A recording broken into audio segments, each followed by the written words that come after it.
ಆಗಿದೆ. ಯಾವುದೇ ಒಂದು ತರಕಾರಿ ಆಗಲಿ, ಉಳ್ಳಾಗಡ್ಡಿ ಆಗಲಿ, ಟೊಮೊಟೊ ಆಗಲಿ ಯಾವುದೇ ಒಂದು ಹಾಕ್ಲಾರ್ದೆ ಮಾಡಿರೋ ಕರಿ. ನಾನು ಸ್ಟವ್ ಆನ್ ಮಾಡ್ಕೊಂಡು ಸ್ಟವ್ ಮೇಲೆ ಒಂದು ಕಡಾಯಿ ಇಟ್ಕೊಂಡಿದ್ದೀನಿ. ಕಡಾಯಿಗೆ 1 ಸ್ಪೂನಷ್ಟು ಎಣ್ಣೆ ಹಾಕಿಟ್ಟಿದ್ದೀನಿ. ಎಣ್ಣೆ ಕೂಡ ಬಿಸಿ ಆಗಿದೆ. ಈಗ ಇದಕ್ಕೆ ನಾನು 1-2 ಸ್ಪೂನಷ್ಟು ಶೇಂಗಾ ಬೀಜ ತೊಗೊಂಡಿದ್ದೀನಿ. ಈಗ ಇವನ್ನ ಕಡಾಯಿಗೆ ಹಾಕಿ ಫ್ರೈ ಮಾಡ್ಕೊಂಬಿಡೋಣ.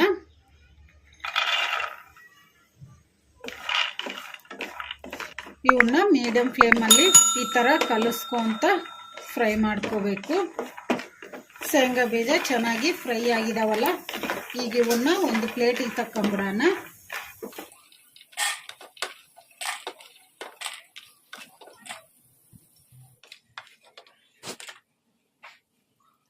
ನಾನು ಮತ್ತೆ ಅದೇ ಕಡಾಯಿ ತೊಗೊಂಡಿದ್ದೀನಿ.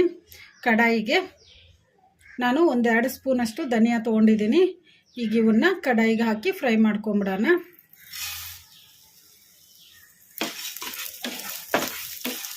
ಧನಿಯಾ ಕೂಡ ಸ್ವಲ್ಪ ಫ್ರೈ ಆಗಿದಾವಲ್ಲ, ಈಗ ಇದಕ್ಕೆ ನಾನು 1-2 ಸ್ಪೂನು ಜೀರಿಗೆ ತೊಗೊಂಡಿದ್ದೀನಿ. ಜೀರಿಗೆ ಹಾಕ್ಕೊಂಬಿಡೋಣ ಕಡಾಯಿಗೆ.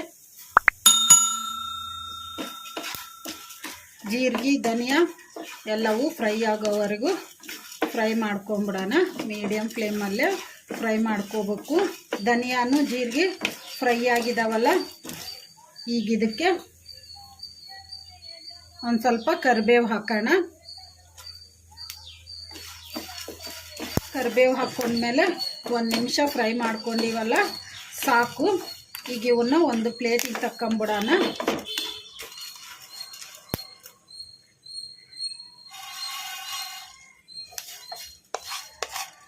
ಸ್ಟವ್ ಆಫ್ ಮಾಡಿಕೊಂಡು ಒಂದು ಪ್ಲೇಟಿಗೆ ತಕ್ಕೊಂಬಿಡೋಣ.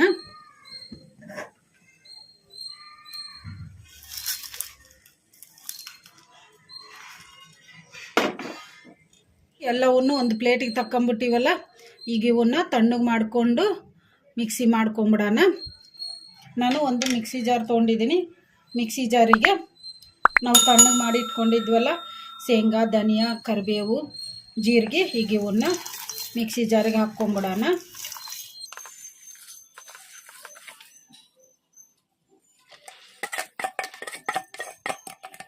ಎಲ್ಲವನ್ನ ಮಿಕ್ಸಿ ಜಾರಿಗೆ ಹಾಕ್ಕೊಂಬಿಟ್ಟಿವಲ್ಲ, ಈಗ ಇವನ್ನ ಮಿಕ್ಸಿ ಮಾಡ್ಕೊಂಬಿಡೋಣ. ಫಸ್ಟು ಒಂದು ಸ್ವಲ್ಪ ಮಿಕ್ಸಿ ತರಿಯಾಗಿ ಮಿಕ್ಸಿ ಮಾಡಿಕೊಂಡು ಆಮೇಲೆ ನೀರು ಹಾಕಿ ಮೆತ್ತಗೆ ಪೇಸ್ಟ್ ಥರ ಮಿಕ್ಸಿ ಮಾಡ್ಕೋಬೇಕು.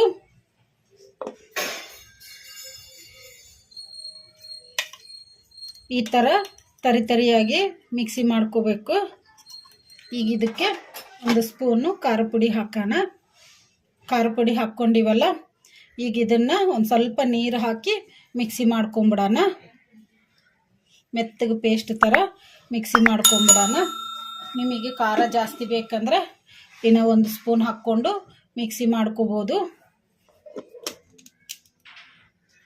ಈಗ ಮಿಕ್ಸಿ ಮಾಡ್ಕೊಂಡಿವಲ್ಲ, ಈಗ ಮಿಕ್ಸಿ ಜಾರ್ ಮುಚ್ಚಳ ತೆಗೆದು ನೋಡೋಣ.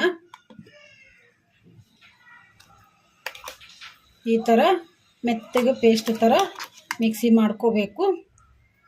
ನಾನು ಸ್ಟವ್ ಆನ್ ಮಾಡ್ಕೊಂಡು ಸ್ಟವ್ ಮೇಲೆ ಒಂದು ಕಡಾಯಿ ಇಟ್ಕೊಂಡಿದ್ದೀನಿ. ಕಡಾಯಿಗೆ 1-3 ಸ್ಪೂನಷ್ಟು ಎಣ್ಣೆ ಹಾಕಿಟ್ಟಿದ್ದೀನಿ. ಎಣ್ಣೆ ಕೂಡ ಬಿಸಿಯಾಗಿದೆ.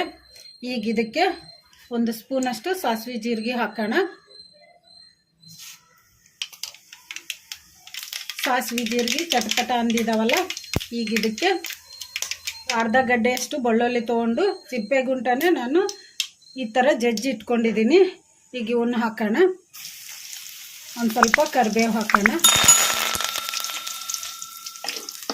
ಬೆಳ್ಳುಳ್ಳಿ ಒಂದು ಸ್ವಲ್ಪ ಕೆಂಪಗೆ ಫ್ರೈ ಆಗೋವರೆಗೂ ಫ್ರೈ ಮಾಡ್ಕೊಂಬಿಡೋಣ ಮೀಡಿಯಮ್ ಫ್ಲೇಮಲ್ಲಿ.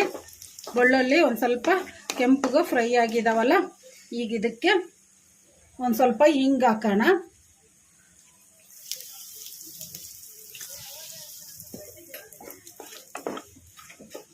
ಈಗ ಹಿಂಗೆ ಹಾಕ್ಕೊಂಡ್ಮೇಲೆ ಕಲಿಸ್ಕೊಂಡ್ಬಿಟ್ಟಿವಲ್ಲ, ಈಗ ಇದಕ್ಕೆ ನಾವು ಮಿಕ್ಸಿ ಮಾಡಿ ಇಟ್ಕೊಂಡಿದ್ವಲ್ಲ ಮಸಾಲ, ಈಗ ಇದನ್ನು ಹಾಕಿ ಕಲಿಸ್ಕೊಂಬಿಡೋಣ ಒಗ್ಗರಣೆಗೆ.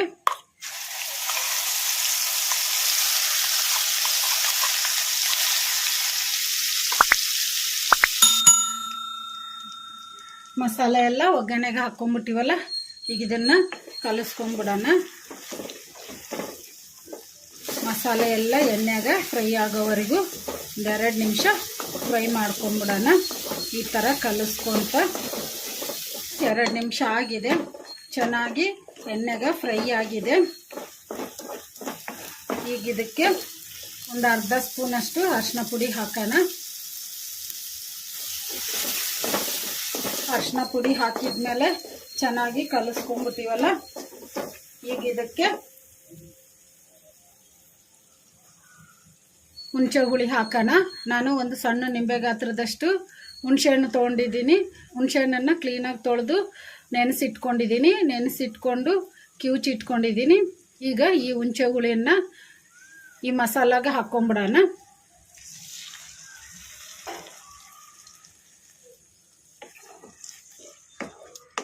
ಕಲಿಸ್ಕೊಂಬಿಡೋಣ ಈ ಥರ. ಈಗ ಇದಕ್ಕೆ ಇನ್ನೂ ಸ್ವಲ್ಪ ನೀರು ಹಾಕ್ಕೊಂಬಿಡೋಣ. ನಾವು ಮಿಕ್ಸಿ ಜಾರಲ್ಲಿ ಒಂದು ಸ್ವಲ್ಪ ನೀರು ಹಾಕಿ ಇಟ್ಕೊಂಡಿದ್ದೆ, ಈಗ ಇವನ್ನು ಹಾಕೋಣ.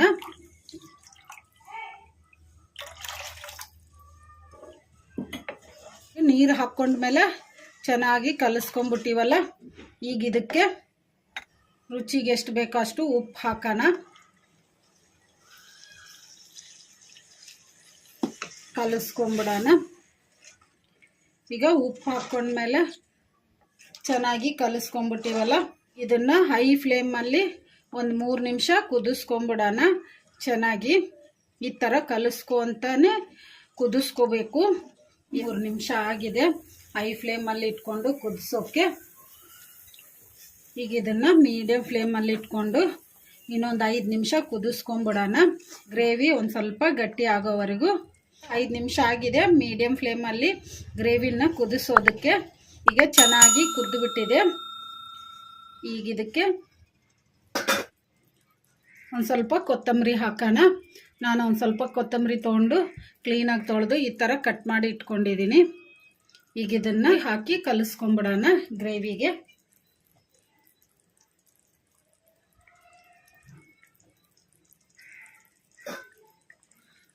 ಕೊತ್ತಂಬರಿ ಹಾಕ್ಕೊಂಡಿವಲ್ಲ, ಈಗ ಒಂದು ಸ್ವಲ್ಪ ಕಲಿಸ್ಕೊಂಬಿಡೋಣ. ಕಲಿಸ್ಕೊಂಬಿಟ್ಟಿವಲ್ಲ, ಈಗ ರೆಡಿಯಾಗಿದೆ. ಉಳ್ಳಾಗಡ್ಡಿ ಟೊಮೊಟೊ ಏನು ಹಾಕ್ಲಾರ್ದೇ ಕರಿ ಮಾಡ್ಕೊಂಡಿವಲ್ಲ, ಈ ಕರಿ ರೆಡಿಯಾಗಿದೆ. ಈಗ ಇದನ್ನು ಸ್ಟವ್ ಆಫ್ ಮಾಡಿಕೊಂಡು ಸರ್ವ್ ಮಾಡ್ಕೊಂಬಿಡೋಣ.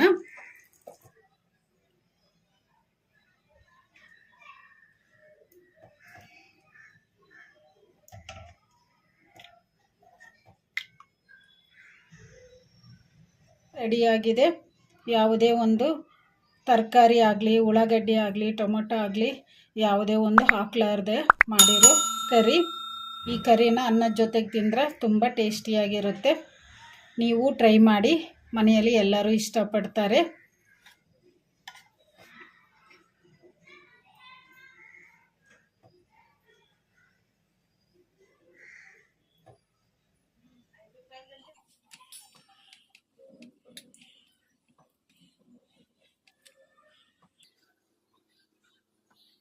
ಈ ವಿಡಿಯೋ ನಿಮಗೆ ಇಷ್ಟ ಆದರೆ ನನ್ನ ಚಾನಲನ್ನು ಸಬ್ಸ್ಕ್ರೈಬ್ ಮಾಡಿ, ಲೈಕ್ ಮಾಡಿ, ಶೇರ್ ಮಾಡಿ, ಕಮೆಂಟ್ ಮಾಡಿ.